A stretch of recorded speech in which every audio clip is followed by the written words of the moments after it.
জুলাই সনদে স্বাক্ষরকে কেন্দ্র করে রাজনৈতিক অঙ্গনে তীব্র উত্তেজনা দেখা গেছে। মোট ২৫টি রাজনৈতিক দল স্বাক্ষর করলেও সমালোচনার সবচেয়ে বড় লক্ষ্য হয়েছে জামাতের ওপর। নাগরিক পার্টি এবং অন্যান্য দলের নেতাকর্মীরা জামাতকে গাদ্দার এবং বেঈমান হিসেবে আখ্যায়িত করছেন। নাগরিক পার্টির বক্তব্য অনুযায়ী জামাত এমন একটি দল যারা সকালে যা বলে দুপুরে তা পাল্টে ফেলে। যদিও পরে জানা গেছে মিয়া গোলাম পারোয়ার এরকম কোনো মন্তব্য দেননি। তিনি শুধুমাত্র আইনের ভিত্তিতে সরকারের আশ্বাস থাকলে স্বাক্ষর করা সম্ভব হবে এটাই বলেছেন।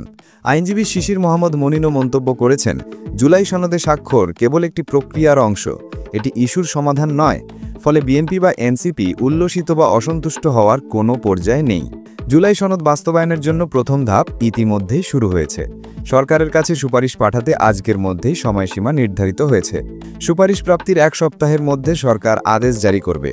এরপরই গণভোটের মাধ্যমে জনগণের সম্মতি সাপেক্ষে সনদ কার্যকর হবে। এটাই সঠিক ও আইনি প্রক্রিয়া।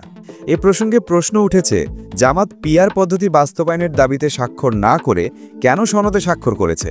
জানা যায়, জামাত এবং ইসলামী আন্দোলন ছাড়া অন্য কোনো দল পিআরের পক্ষে নেই। রাজনৈতিক বিশ্লেষকদের মতে এনসিপি সনদ বাস্তবায়নে আগ্রহী নয়, বরং রাজনৈতিক কৌশল হিসেবে অবস্থান নিয়েছে।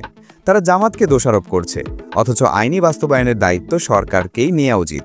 জুলাই সনদে স্বাক্ষর নিশ্চিত করতে জামাত সরকারকে উল্লেখযোগ্যভাবে চাপ দিয়েছে, আন্দোলনও করেছে। তবে বাস্তবায়নের আশ্বাসের পুরো দায়িত্ব এখন জামাতকেই বহন করতে হচ্ছে। জনগণ যদি পিআর পদ্ধতিতে ভোটের দাবি করে তবেই ভোট অনুষ্ঠিত হবে। বর্তমানে ২৫টি রাজনৈতিক দল জুলাই সনদে স্বাক্ষর করেছে, তবে বামপন্থী দলগুলি স্বাক্ষর করেনি। তাদের মতে তারা এসব সংস্কার চায় না।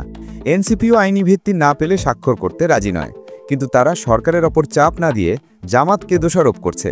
সরকারের প্রধান এবং উপদেষ্টা দল তাদেরই নিয়োগ দিয়েছে, অথচ তারা আবার জামাতকে সমালোচনা করছে। রাজনৈতিক বিশ্লেষকরা মনে করেন, জুলাই সনদে আইনি ভিত্তি তৈরি করতে শুধুমাত্র জামাতই সক্ষম, কারণ তাদের আছে শক্তিশালী জনসমর্থন এবং সংগঠিত জনশক্তি।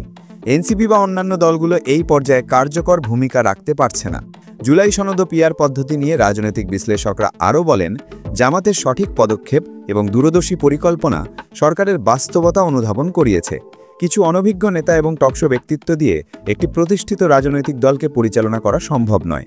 এখন পরিস্থিতি এমন যে ২৪টি দল বাদ দিয়ে অনেকে শুধু জামাতকে লক্ষ্য করে সমালোচনা করছেন। তবে রাজনৈতিক বিশ্লেষকরা মনে করছেন, জামাতের এই সিদ্ধান্ত ছিল দূরদর্শী এবং আইনি ভিত্তিপ্রদ।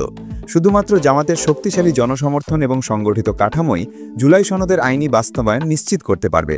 দর্শকরা, আপনার মতামত জানাতে ভুলবেন না। চ্যানেলটি নতুন হলে সাবস্ক্রাইব করে বেল আইকনটি চালু রাখুন।